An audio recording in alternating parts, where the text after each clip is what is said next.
Hi everyone, how are you my dear children? Hope you all are safe and fine. Today we are going to discuss the Coulomb's law. What is this Coulomb's law?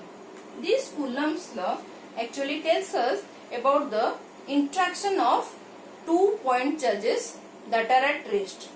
That means it tells about the force between 2-point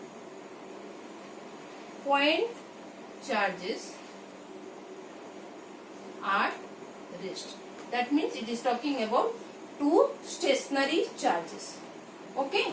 Suppose this is your plus Q1, one charge is over and another charge Q2. We are taking two charges in vacuum separated by distance R, plus Q1 and plus Q2. You know plus charges, they will repel. Already we have discussed these things. So there will be force between these two charges, and Coulomb's law is giving you the information about that force. And this force acts along the line joining these two charges. So here it will be F21 and here it will be F12. What is this F21? F21 is nothing but force on charge 2 due to 1, and this is the force on charge 1 due to charge 2. Okay, and this force acts along this line joining the two charges, and F is nothing but F12. Magnitude is same, children, F21. So Coulomb's law gives you the information. This force is directly proportional to the product of two charges and inversely proportional to the square of the distance between them. Okay, so we can write now F is equal to K Q1 Q2 by R square. This is your statement, mathematical statement. F is equal to K Q1 Q2 by R square. What is this K? K is a constant. It depends on the nature of the medium. Okay. This K is a constant. You can say K is a electrostatic. Is it visible, children? The last line. K is electrostatic force constant. Okay, children? Now, what is this K? Can I erase it right now? Let me erase. Hope you have noted it down. Okay. Now, this K has in SI unit. In SI unit, what is the value of K? K is 9 into 10 to the power 9, and this unit we are going to discuss. Okay? Newton meter square per Coulomb square. Okay, children? This is your K value, and it is for free space, children. Okay? So K is nothing but 1 by 4 pi epsilon naught. What is this epsilon? This is permittivity of free space in vacuum. That means it is in vacuum. Okay? And this epsilon value also we can calculate. How to calculate this epsilon value, children? So epsilon naught is equal to how much? It will be 1 by 4 pi K. So 4 into pi 3.14 into K. K is 9 into 10 to the power 9. Okay. When you will calculate this, you will get your value 8.85 into 10 to the power minus 12. 9. So minus 12 Coulomb square Newton inverse meter to the power minus 2. Okay. This is your epsilon value, children. Hope it is clear. Now we will see what is the unit of epsilon naught. Why you are getting this unit now, we will see.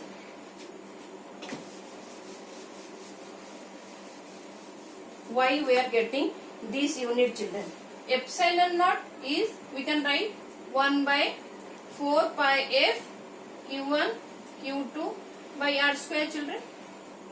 Okay, tell me the unit now. q1 q2, Coulomb square, f means Newton, r square means meter square. Clear? The unit, SI unit of epsilon naught. Is it clear? Now what is the SI unit of k? SI unit of k. These are your SI unit, children. Okay. So what is the SI unit of k?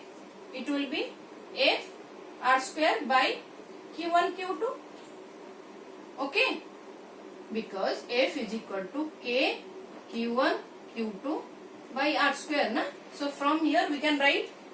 So now it is Newton meter square by Coulomb square. That's why we have used the unit over there. Okay. Now how to find out the dimension of epsilon naught? Easy one. Dimension. How to find out the dimension of epsilon naught, children? So epsilon naught formula, what we have written? 1 by 4 pi f q1 q2 by epsilon naught is equal to 1 by 4 pi f q1 q2 by r square. So you will put the dimension of q1 q2, charge. Q is equal to it. So 80 80. What is the dimension of f? ml t to the power minus 2. Okay. Then r square means l square. So what is the final dimension? F to m to the power minus 1. Then l to the power minus 3. Okay. Now t to the power minus 2, here t square. So t fourth. Then a square. This is the dimension of epsilon naught. M to the power minus 1, L to the minus 3, T to the 4 and a square. This epsilon naught is permittivity of free space. Now we are going to understand what is this permittivity. So epsilon naught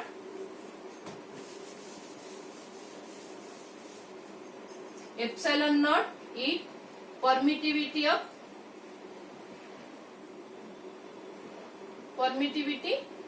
in vacuum of free space.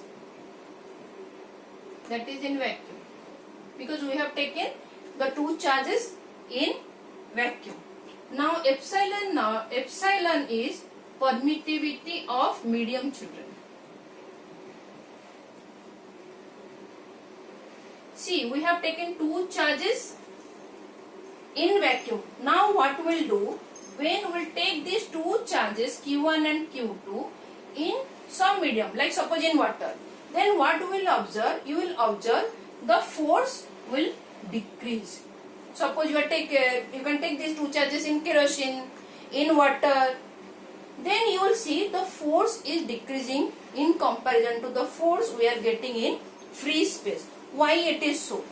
Permittivity, what does it mean? That permittivity means something it is permitting. So what does it is permitting? Actually, permittivity is nothing but, you can say that is the opposition. Permittivity is the opposition offered by the medium against the formation of electric field lines. So what is this electric field lines? Let us see. See, you know magnetic field lines, children. North pole, south pole. You have seen in class 10th. So it will originate from and it will end at south pole. It will originate from the north pole and end at south pole. This thing you know. So these are your field lines, magnetic field lines. Similarly, when there are two charges, suppose here is charge, so there will be field lines around these charges. And when two charges are there, means these field lines, this charge will having some field lines, this charge will have some field lines, and these field lines will interact. So when they will interact, there will be force, and we are only discussing about that force as per the Coulomb's law. Are you getting? So when you are taking these two charges in medium, that means the medium is opposing the formation of the field lines.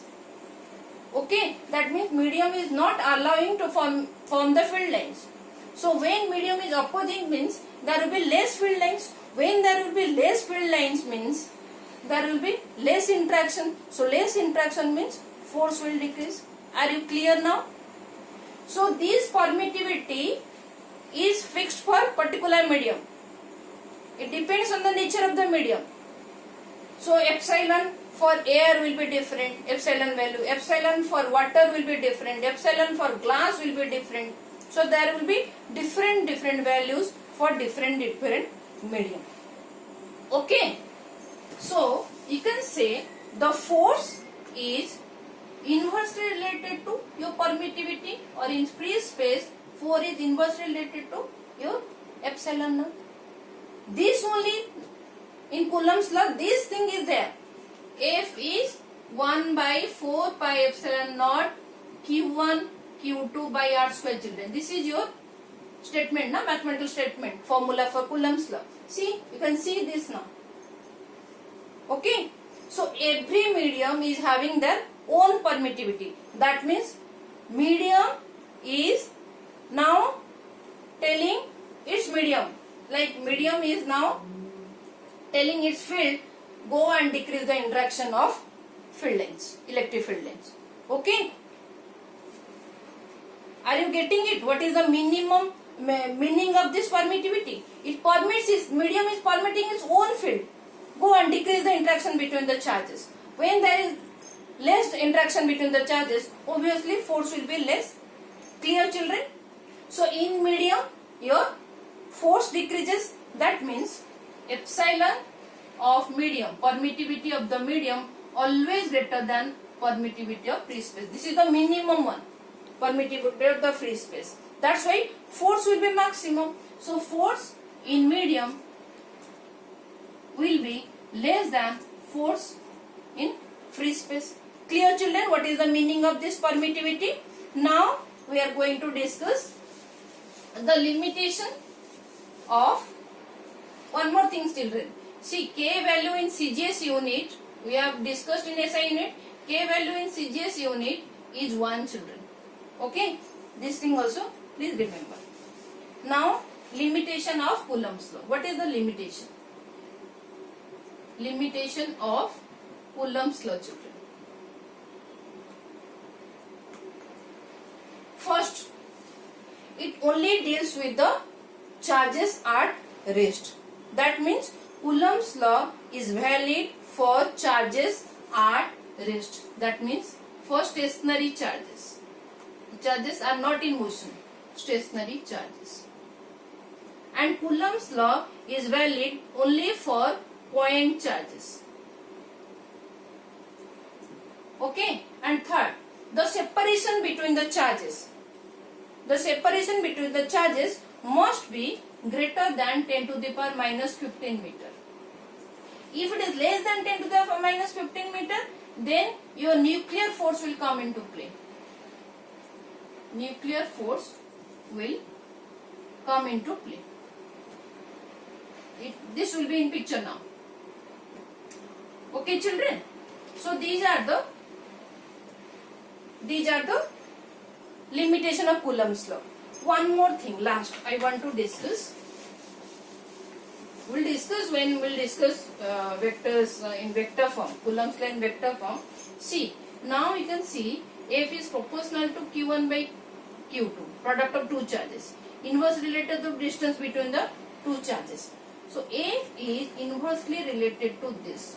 This is your inverse square law, children. Inverse square law. This is in Coulomb's law. Okay. That means if you draw the graph F and R, the graph will be like this. Okay. Clear, children? Hope I have given little bit of clarity regarding the concept of permittivity. Permittivity I am going to take another class because lots of interesting numericals are based on permittivity, relative permittivity. Okay. That we will study, but in next lecture we are going to discuss about the Coulomb's law in vector form. Hope this lecture is helping you in some way. Take care, children, and thank you for watching.